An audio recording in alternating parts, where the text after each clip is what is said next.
Hello ladies and gentlemen, this video will be for you for year 2025, analysis of your ascendant from sidereal and also from tropical modern astrology perspective. So for example, if you would have ascendant sidereal ascendant Aries, your tropical ascendant will be Taurus. If you don't know at what time you were born, then you apply the moon sign. So it would be moon in Aries, sidereal astrology would correspond to moon in Taurus, tropical modern astrology. So this will be how I will be looking at the 12 ascendants. Also, why we look at the ascendants? Because this, according to the ancients, very ancient tradition, the Ascendant is the house of life. This is more important even than the lunar sign or than the solar sign. So we derive the horoscope first from your rising sign, from your ascendant. So this is how I will be looking at your ascendant and your future year 2025. And of course, what I will do is I will be looking at the most important transits. They are so very important for year 2025.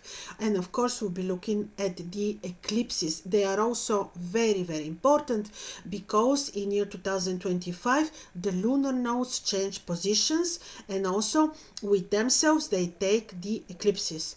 Also, we're looking at a major conjunction of trans-Saturn planets and so on. So this will be a general analysis of your future for 2025. If you want to have very specific, very detailed reading with me, which will include primary directions, which will include the method of Time Lords techniques, which will include progressed horoscopes and solar revolution, then you may like to book a personal reading with me.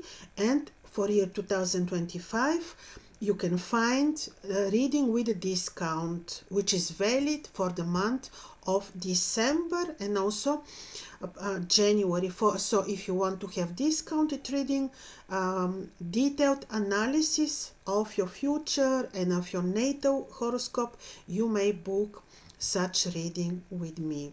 So let's hear now your ascendant, description of your ascendant and the future of 2025 for you. Hello ladies and gentlemen, with sidereal ascendant Gemini or moon in Gemini, or if you are following the modern tropical astrology, this will be Cancer. So sidereal Gemini, tropical Cancer. So in this video we will be looking at year 2025. We will be looking at the most important transits of planets, eclipses of course, and basically this will be what we'll be looking at. Of course, if you want to have very detailed analysis of your time cycles, progressions, primary directions, then you may like to have personal reading with me. But I believe also these indications that I will be describing now will be useful for you. Now let's see where to start from for people with ascendant Gemini.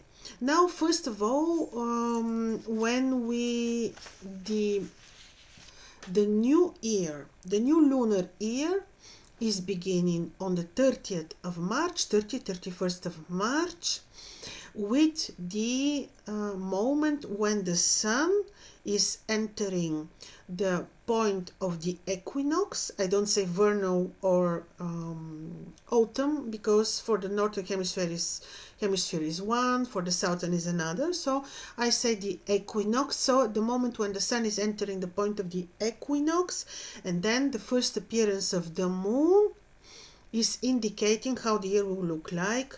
And in your horoscope, the moon appears for the first time in Aries, which is emphasis on the martial energy, and it is emphasis on your 11th house.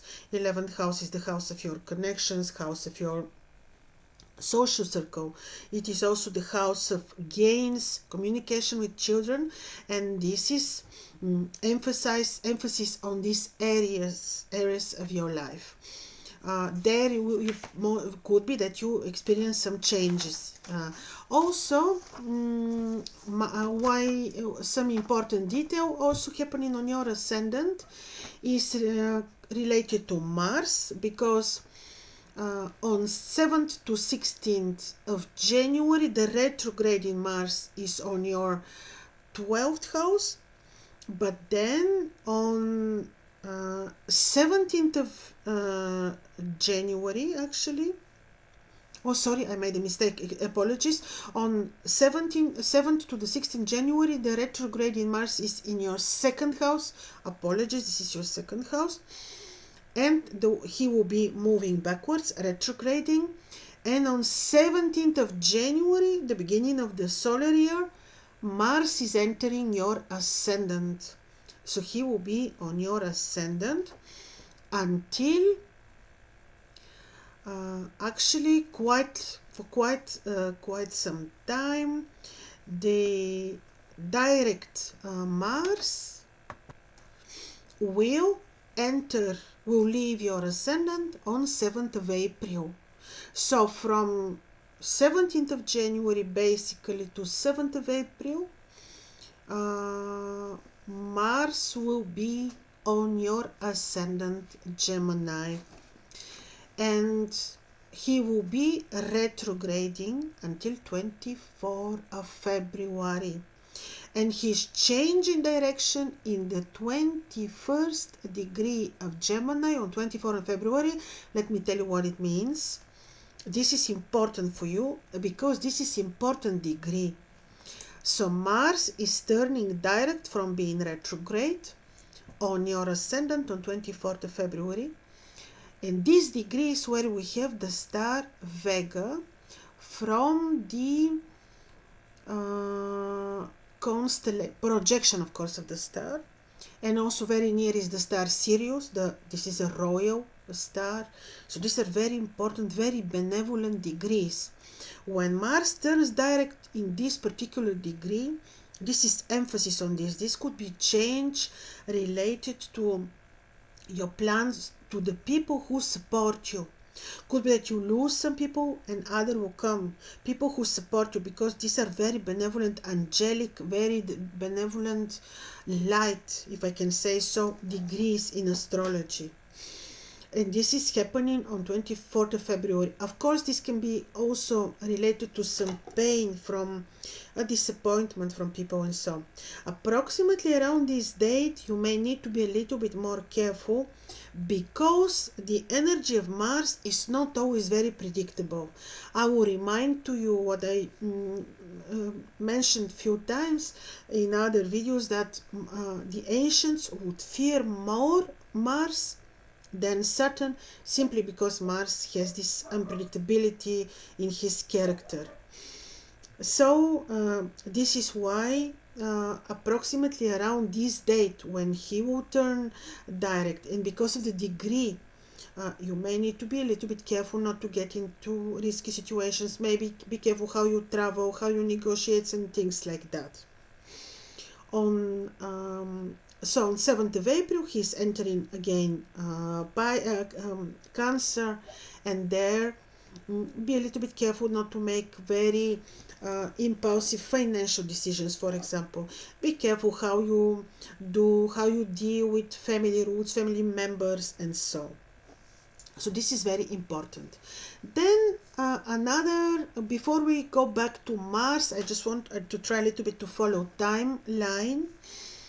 So we are now we are in April. Since we are in April, on 6th of April, Saturn, who now is in your 9th house, so on 6th of April, Saturn is entering your midheaven. So Saturn is already 3 years in Aquarius, and on 6th of April, he's leaving Aquarius, which is your 9th house, and he is entering Pisces. Saturn in your 9th house, what for energy is this? You know already, because for 2.5 or more years, he brought the karma for you, for your ninth house. Ninth house is the house of the guru, house of knowledge, house of communication, travel, house related also to the father figure. It could be house of your knowledge, studies, graduation, and certainly Saturn brought major changes in these areas of your life. But on 6th of April, he is entering Pisces, and when he enters, he will be invisible. It means that he is entering Pisces, and could be that you don't feel on the physical realm, on the physical reality, yet the changes that he is supposed to bring.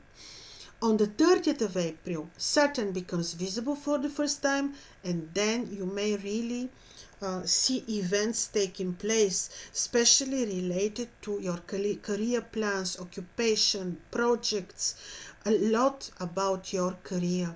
Also because on 30th of April, when Saturn becomes visible, he will be conjoined with Mercury, who is your ascendant ruler, with Neptune, with Venus too. So 4 amazing major rulers on your 10th house. This can bring very different direction to your occupation, career plans, projects, and so it can be very, very important. So this is happening on 30th of April. You may not see it happening immediately, but shortly you will see changes taking place, changes that could also have impact on your home, property, and so. Also, on 12th of July, Saturn and Neptune, being stationary, make conjunction. This is historical, super important. This is also in Pisces. It is even in the 7 degrees of Pisces. In the mundane astrology, this would mean actually big changes for all of us, for the collective. In historically, I'm preparing even video on this, but historically, this conjunction is associated with even with revolutions and changes of whole regimes. This in your 10th house could be related to career changes. Very, very important. Then also on the 14th of July, so around the same time cycle, Jupiter is becoming visible on your ascendant in the 13th degree Gemini. Very good blessing for you. Like, yes, you may have eventually some challenges related to career changes or changes of your plans and occupation, but then Jupiter is denoting help on your ascendant with his first visibility. So this is very, very important and good blessing for you.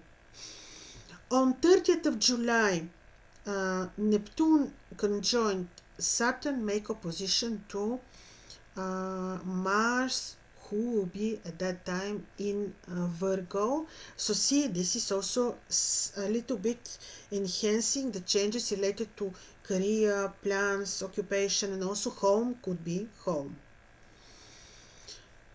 So then another very important event is that on 25th of August, Mars becomes visible in the 25th degree of Virgo. Becomes invisible. Mars becomes invisible, like we said, he rules your 11th house, he rules your 6th house. This could be related to changes, related to gains, or some from your old connections will go and you have other options, other friendships or other connections. Some old rules on old enemy will go away, will disappear with the disappearance of Mars. Then also what heading, yes, just too many things to mention, and I'm a little bit, yes, on so this was about, yeah, what also is important, it is about Uranus. On 18th of June of 2024, Uranus entered Sidereal Taurus to stay there 7 years. This is your 12th house, related to health, related to the karma we have to pay, related to your hidden enemies, and Uranus is as a Lord of Change to bring changes related to your 12th house, and he will be staying in Taurus 7 years. This is your 12th house. It means he may totally change your approach to health, let's say. He may change your sense and understanding of mission, understanding of health, and so. Also, what I think I didn't mention, I told you about the first appearance of Jupiter on your ascendant, and this could be very useful for you, is that on the 19th of May, Jupiter is entering your ascendant to stay there 1 year on 19th of May. Then on 6th of June he becomes invisible, so you will miss him, you will miss his blessing indeed. But on almost 1 month after, on 14th of July, like I said, he becomes visible on the 13th degree of your ascendant. So really, only the fact that on 19th of May, Jupiter is entering your ascendant, yes, you will say, but he is fallen in Gemini, doesn't matter. This is the beautiful, beautiful, benevolent energy of Jupiter on your ascendant, and this is something very good for you. Also, about Venus, to tell you a few things. On 18th of April, Venus is entering Pisces. This is helping your career, giving peace and help, but Saturn invisible, Neptune, Mercury will be there when she will enter Pisces, but still she's helping, and she will be in Pisces until 1st of June. From 1st of June to 30th, 1 month to 30th of June, Venus will be on your 11th house. She's fallen there, but still she's sextiling your ascendant, giving some support. So you see, even if we experience some quite intense changes, there is always a planet to make things, to soften, to calm things down.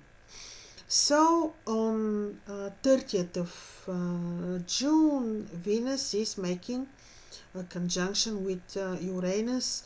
This can support your health, this can, because this is your 12th house, this can support, let's say you have argument with a hidden enemy, the Venus will give you help. On 27th of July, she comes on your ascendant, 1 month. Blessing of Venus on your ascendant. And also a good period for you will be from 3 November to 27 November. She'll be on your 5th house, powerful in Libra, where she sextiles 7 houses to harmonize relationship, trines your ascendant to give you just good feeling, to support your muse, to support your finances, and so. So in this sense, there is, like I say, always helping hand of a planet. 2-3 words about the eclipses. So Rahu, Ketu enter change sign. As we speak now, they are Rahu, the head of the dragon, is in Pisces. Ketu, the tail of the dragon, is in Virgo. But on 30th of April, they change signs. Rahu is entering backwards because they move retrogradely. Rahu is entering 9th house, which is your Aquarius 9th house. Ketu is entering Leo, which is your 3rd house. Basically, good for you. They enter axis which has benevolent nature. Rahu, Ketu in the 9th and 3rd house will denote your spiritual awakening of your consciousness, and they will support some studies for you, strong drive to education, because the 9th house in astrology, where Rahu is about the drive to study, to travel, to explore, to experience, to research. Of course, wherever they are, they bring with themselves the eclipses, and in year 2025 we have 4 eclipses. We have 15th March lunar, 29th of March solar, and then 7th September lunar, 21st September solar, 2 total eclipses and 2 lunar partial eclipses. These 4 eclipses take place on the axis of Pisces Virgo, which still, like the year 2024, where all eclipses took place in Pisces Virgo, we have influence of your career and home situation, because eclipses are opening portals for change, and you already know how they influence these 2 areas of your life. But now, with the entrance of the lunar nodes into new axis of Aquarius Leo, you also have emphasis on areas like communication, study, knowledge, philosophy, travel. This area is also will be influenced by eclipses, and you'll be experiencing changes there.